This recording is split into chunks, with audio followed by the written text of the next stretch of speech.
The people who love you the most will never see your worst. Not because you're protecting them, but because you know, deep in the marrow of your bones, that the moment they see you bleeding, something changes. The mask slips, the illusion shatters, and you can't let that happen. So you push. You create distance. You build walls so high that even you forget what you were trying to protect.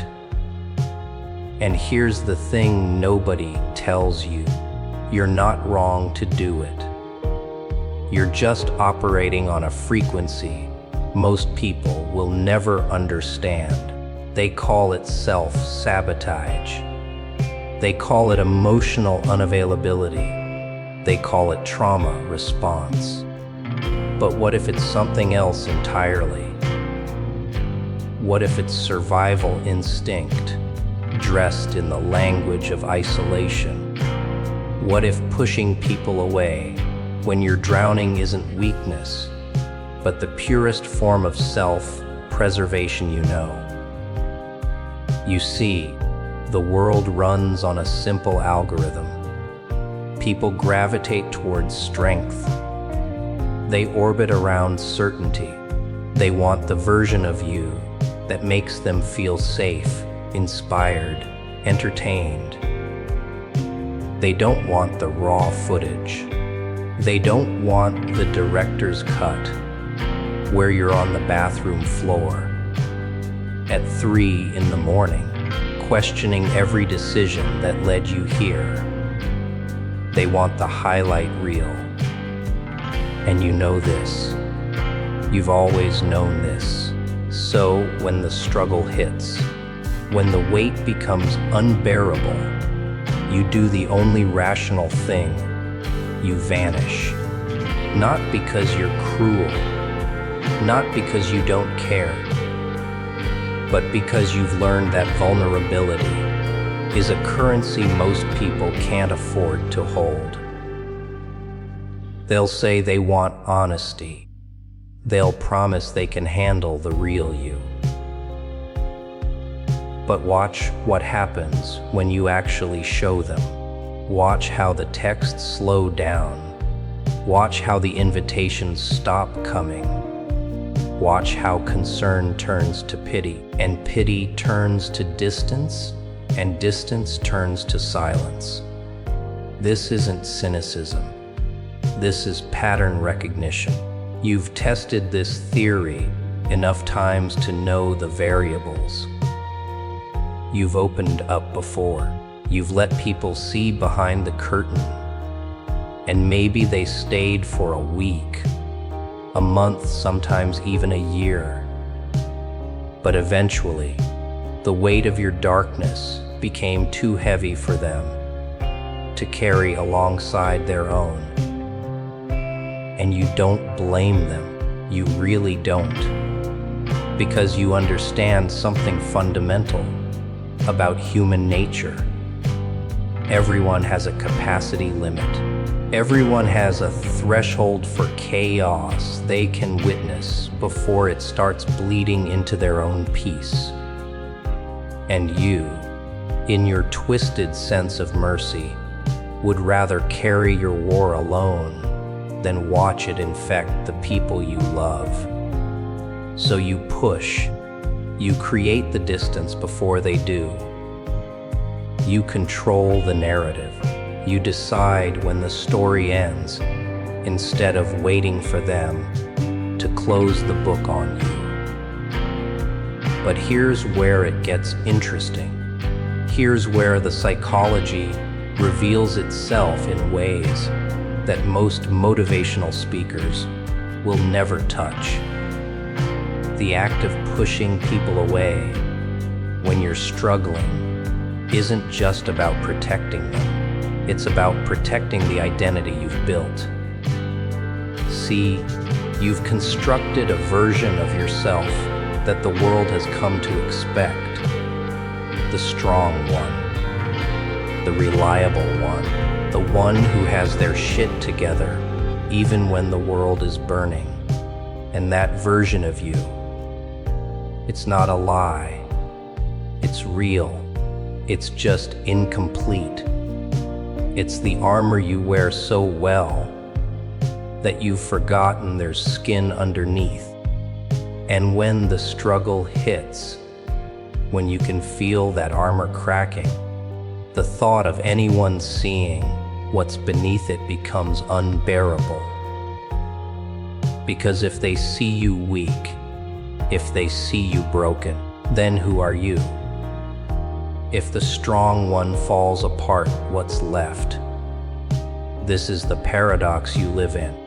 You push people away to maintain the illusion, but the isolation confirms your deepest fear, that you were always meant to be alone, that the love you received was conditional on your performance, that the moment you stop being useful, entertaining, or inspiring, you become disposable.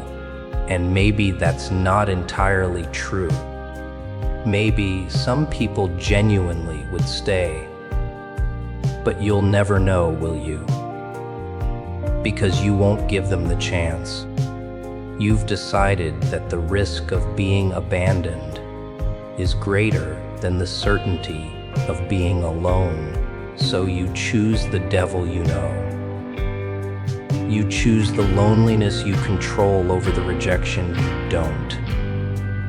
Let's go deeper. There's a specific type of person who masters this pattern. You've been strong for so long that strength became your identity. Somewhere in your history, probably early, you learned that your value was tied to your ability to hold it together. Maybe you were the eldest child who had to be the third parent. Maybe you grew up in chaos and became the calm. Maybe you were hurt so badly once that you vowed never to give anyone that power again. Whatever the origin story, the result is the same. You became allergic to being seen as weak. And struggle, real struggle, forces you into a position of perceived weakness. So you remove yourself from the equation. You ghost. You go cold. You tell people you need space, when what you really mean is, I need to fall apart where you can't see me, because if you witness this, I'll never forgive myself. And here's the cruel irony. The people you push away, they interpret your distance as rejection. They think you don't trust them. They think you don't value the relationship. They have no idea that you're pushing them away because you value it too much, because you'd rather they remember you as the person who had it together than the person who shattered in their hands. You'd rather they think you're distant than know you're desperate. You'd rather be alone than be pitied, because pity is the death of respect. And you've spent your entire life earning respect, building it brick by brick, and you'll be damned if you're going to watch it crumble, because you couldn't hold your shit together during a rough patch. But let's be honest about what's really happening beneath the surface. This pattern isn't just about protection, it's about control. When you push people away, you're controlling the narrative. You're deciding how much they get to see. You're managing their perception. You're staying 3 steps ahead of their potential disappointment. Because if you control the distance, you control the damage. If you leave first, you can't be left. If you reject before you're rejected, you maintain the power. And power, even the power to self-destruct, feels better than helplessness. It feels better than sitting in your struggle and hoping someone will choose to stay. This is where most people misunderstand you. They think you're afraid of intimacy. They think you're running from connection.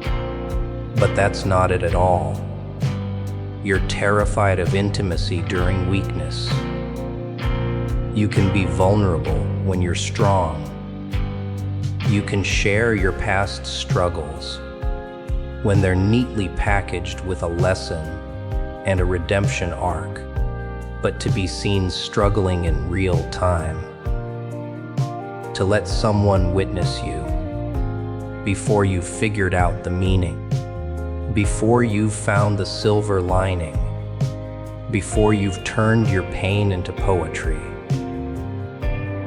That's a different level of exposure. That's giving someone access to the unfinished product. And you've never been comfortable showing anyone anything that isn't polished. So you isolate. You go internal. You become a ghost in your own life, present in body but absent in spirit. People notice, of course. They ask if you're okay, and you perfect the art of the convincing lie. I'm fine, just busy. I'm good, just need some space. I'm dealing with some stuff, but I'll be okay. All technically true. All strategically vague. All designed to create enough distance that they stop asking without creating so much concern that they push harder. It's a delicate balance, and you've mastered it. You've learned exactly how much to reveal to stop the questions without actually revealing anything at all. And in those moments of isolation, something happens. You start to confirm your own narrative. See, you're alone. See, nobody really gets you. See, if you let people in, they'd eventually leave anyway. So what's the point? The isolation you created as protection becomes evidence for your worldview. You pushed them away to test if they'd fight for you, knowing full well you'd make it impossible for them to win. It's a rigged game. The house always wins, and you're both the dealer and the player, shuffling the deck while betting against yourself. But here's what you need to understand. This pattern, this cycle of pushing people away when you're struggling, it's not a flaw in your character. It's a feature of your wiring. You're not broken. You're adapted. You've survived things that required you to become self-sufficient. You've endured situations where showing weakness meant getting hurt worse.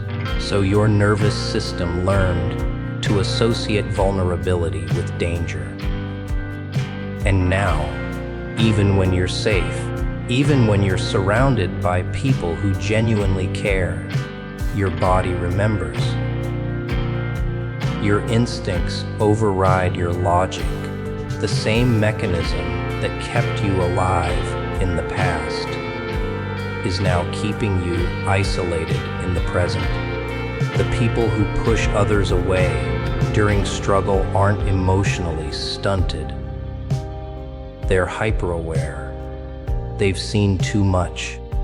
They know how quickly love can turn to burden. They know how fast admiration can shift to pity.